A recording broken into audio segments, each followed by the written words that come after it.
الحمد لله رب العالمين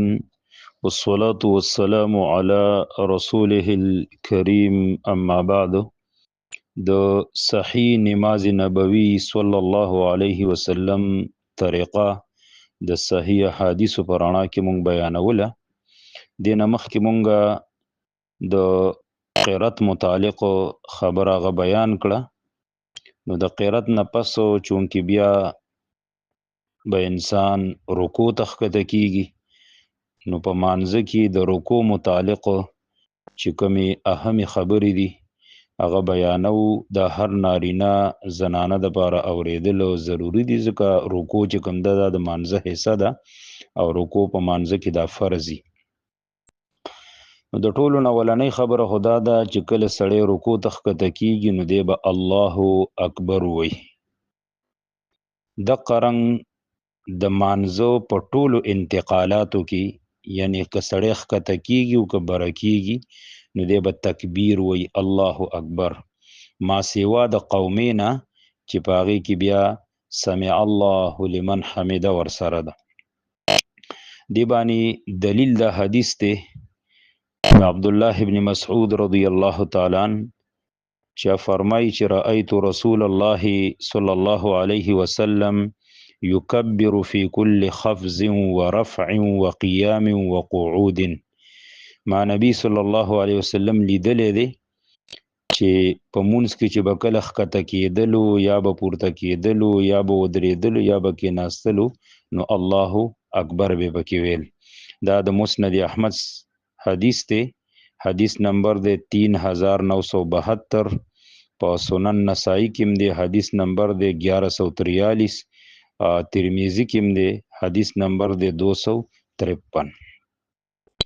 دین پسو بیا چې کله رکوع ته سړی ښکته کیږي نو دی به بیا دواړه لاسونه پورته کوي چې دې ته رفع الیدین ویل کیږي او دقه رنګ چې کله د رکوع نه سړی سر را پورته کوي نو هم دواړه لاسونه چې کوم دی هغه به دی پورته کوي دې باره کې خو ډیر زیات او صحیح مرفوع موقوف حدیث چې کوم دی هغه موجود دي خو صرف د مؤمن انسان د تسلی دپاره یو څو روایت درته ویم اولنی حدیث دا دی چې دا امام بخاری رحم الله راوړی دی حدیث نمبر دی 738 سالم ابن عبد الله وی چې ان عبد الله ابن عمر رضی الله تعالی عنهما قال رأيت النبي صلى الله عليه وسلم افتتح التكبير في الصلاة فرفع يديه حين يكبر حتى يجعلهما حذو منكبيه وإذا كبر للركوع فعل مثله وإذا قال سمع الله لمن حمده فعل مثله وقال ربنا ولك الحمد ولا يفعل ذلك حين يسجد ولا حين يرفع رأسه من السجود دا سالم ابن عبد الله وی چې عبد الله ابن عمر رضی الله تعالی عنہ فرمایلی دي چې ما نبی علیہ الصلوۃ والسلام ولیدو چې تکبیر به وی په اول د مونږ کې نو لاسونه به اوچت کړل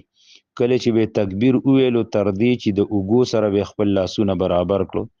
او کله چې تکبیر وکړو د پاره د رکوع نو دقه سکار وکړو یعنی به دوانه لاسونه اوچت کړل او کله چې سمع الله لمن حمده ویل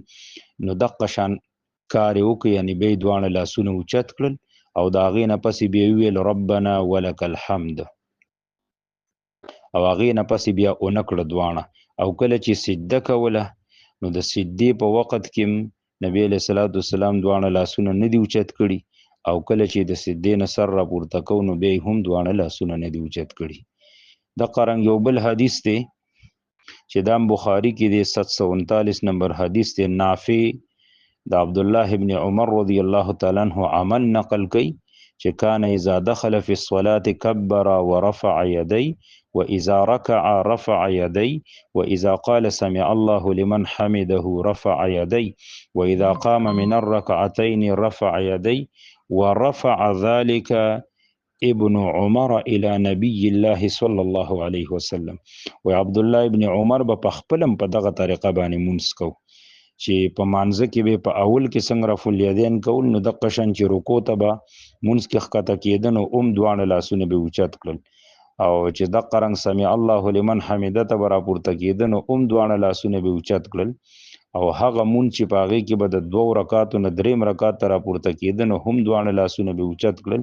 او بیا به نبی علیه الصلاۃ والسلام ته د خپل عمل رسو چې نبی صلی الله علیه وسلم هم په دې طریقه باندې مونږ چې کوم دی هغه کړی دی. نو دا خبره شوله. دې نه پسو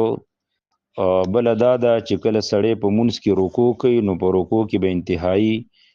اطمینان سره سړی تسبیحات وغیره وي، ځکه په رکوع باندې الله رب العالمین موږ تاسو ته امر کړی دی.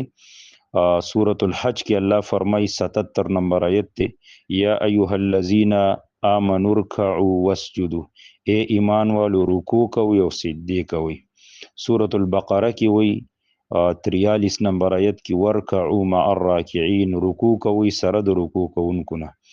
او څوک چې د رکوع نه انکار کوي نو الله رب العالمین وی چې دا د کافرانو کار دی. و اذا قیل لهم ارکعوا لا يرکعون، سورة المرسلات کې راځي 48 نمبر آیت کې، هر کله چې دوی ته ویلې شي رکوع کوي نو دوی بیا رکوع نه کوي. اوس براشو د رکوع طریقه څه ده، او دا طریقه زه ځکه بیانوم چې زمونږ استاسو اکثر نارینه زنانه داسې دي چې هغوی له په مانځه کې د رکوع هغه صحیح طریقه چې کوم دی هغه نه ورځي. نو اول خدا یاد وساتئ کله چې تاسو رکوع ته ښکته شئ نو په رکوع کې به سر او ملا دا بالکل یو برابر او هموار وي، نه به سر بر ساتي او نه به سر ښکته ساتي، بلکې دا به یو برابري. دې باندې دلیل د حدیث دی. ام المؤمنین عایشه رضی الله تعالی عنها فرمایي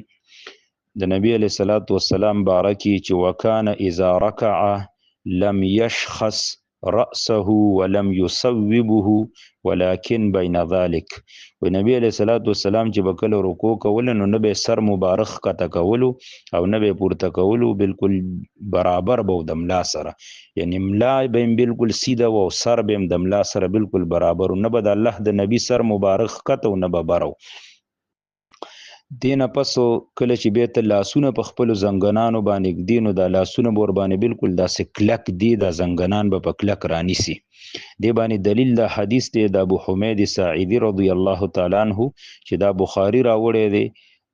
حدیث نمبر دی 828، او دا کوم روایت چې ما د عائشه رضی الله تعالی عنها ویو نو هغه حدیث د مسلم دی، هغه نمبر دی 498. نو ابو حمید ساعدی رضی الله تعالی عنہ وی چې د نبی علیه الصلاۃ والسلام د مونځ طریقه را نقل کوله چې و اذا رکع امکن یدیه من رکبتیه ثم حصر ظهره. و نبی علیه الصلاۃ والسلام چې به کله رکوع کوله نو دواړه لاسونه به زنګنانو باندې کلک کېښودل او بیا به خپل ملا مبارکه چې کوم دا هغه وغوړوله. بیا په رکوع کې به سړی ښه اطمینان کوي، جلتی او تلوار وغیره به نه کوي، بلکې ښه به پکې ایسارېږي. لکه دې باندې دلیل د حدیث د ابو هریره رضی الله تعالی عنه دی چې نبی علیه الصلاۃ والسلام یو کس ته د مونځ طریقه ښودله نو ورته وفرمیل چې ثم ارکع حتی تطمئن راکعا، بیا رکوع کو، په رکوع کې ښه اطمینان سره ښه په قلاره او ښه پکې حصار شه. دا د بخاري حدیث دی، حدیث نمبر دی 757. نو دا هغه مهمې او ضروري خبرې دي، نارینه او زنانه په دې کې یو شان شریک دي، نو دا ضرور اورئ او دغه مطابق خپل منځونه جوړ کړئ. والله اعلم، هذا وبالله التوفیق.